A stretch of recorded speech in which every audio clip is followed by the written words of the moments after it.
Hello and welcome to our lesson on division rules for negative integers.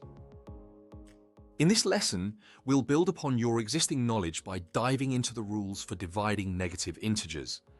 Our primary focus today will be on understanding and applying these division rules. We'll start by reviewing what it means to divide positive integers, establishing the foundation on which we will compare with negative integers. Next, we'll introduce the rules for dividing a negative integer by a positive integer and vice versa. We'll also cover what happens when both integers in the division are negative. Finally, we'll work through various cases and examples to solidify our understanding and develop practical skills in applying these new concepts. In our previous lessons, we've laid a solid groundwork by discussing positive integers and the four operations: addition, subtraction, multiplication, and division. We have also looked at multiplication with negative integers. We understand how multiplying by a negative number changes the sign of the product. With this foundation, we can now explore the concept of dividing negative integers.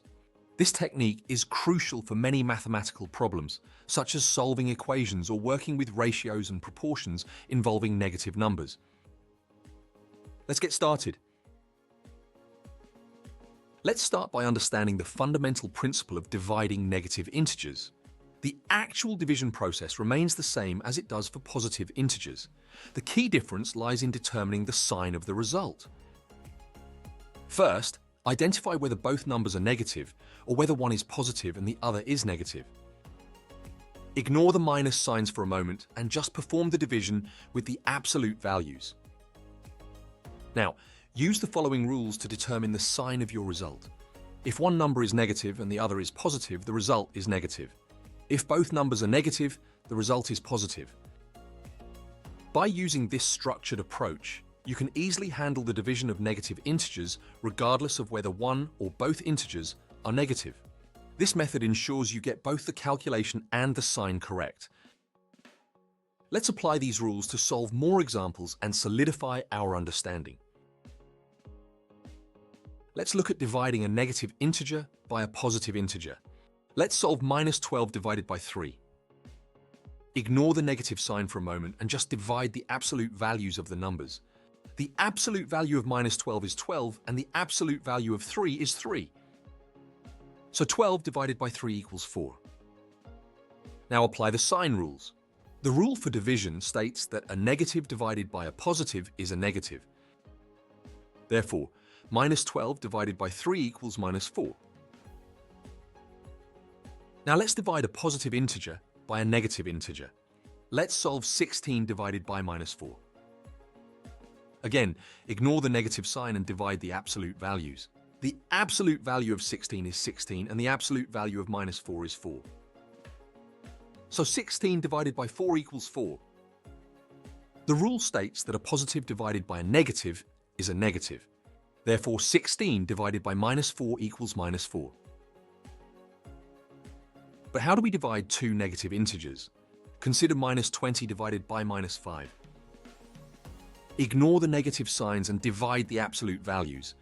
The absolute value of minus 20 is 20, and the absolute value of minus 5 is 5.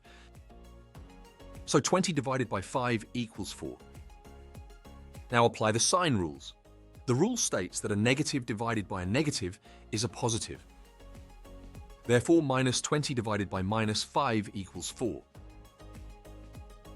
Finally, let's solve a slightly more complex problem. Minus 18 divided by 6 divided by minus 3. First, solve minus 18 divided by 6. The absolute value of minus 18 is 18, and the absolute value of 6 is 6. So 18 divided by 6 equals 3. Now apply the sign rules. A negative divided by a positive is a negative. So minus 18 divided by 6 equals minus 3. Now, fill in the rest of the calculation with the result from the first division. This gives us minus 3 divided by minus 3. The absolute value of minus 3 is 3. So 3 divided by 3 equals 1. Once again, apply the sign rules. This time, a negative divided by a negative gives a positive. So minus 3 divided by minus 3 equals 1. With these examples, you can see how to apply the division rules for negative integers in various situations. Practice these steps and soon you'll be confident in handling division problems involving negative numbers. In today's lesson, we explored the division rules for negative integers, building upon our existing knowledge of positive integer operations and multiplication with negative numbers. We began by reviewing the process of dividing positive integers to establish a foundation for comparison. Next, we introduced the rules for dividing a negative integer by a positive integer, and vice versa, followed by the rules for dividing two negative integers. We emphasized that while the division process for negative integers mirrors that of positive integers, the critical difference lies in determining the sign of the result. We established that if one number is negative and the other is positive, the result is negative, and if both numbers are negative, the result is positive. By using this method, you can accurately handle the division of negative integers, ensuring both the calculation and the sign are correct. This knowledge is crucial for solving more complex mathematical problems involving negative numbers, such as equations and ratio-based problems. With these new skills, you are now better equipped to tackle a wider range of mathematical challenges confidently.